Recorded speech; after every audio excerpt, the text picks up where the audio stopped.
মানুষ ওঠানামা করছে। এই জায়গাটি আরো সুন্দর, পাহাড়ের চূড়ার মতো হয়ে উঠে গেছে। এই সাফিনা পার্কের ভিতর এর অংশটি এইটা। এই জায়গাটি দেখার মতো।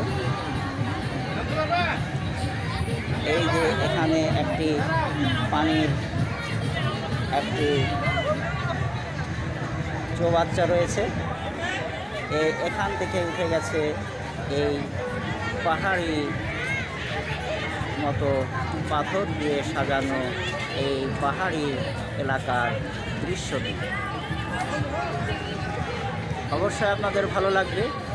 অনেক মানুষ এখানে সমাগম রয়েছে। এই পাশেই প্রাকৃতিক দৃশ্য, আর এক পাশ দিয়ে এখানে রয়েছে এই পাহাড়ি দৃশ্য।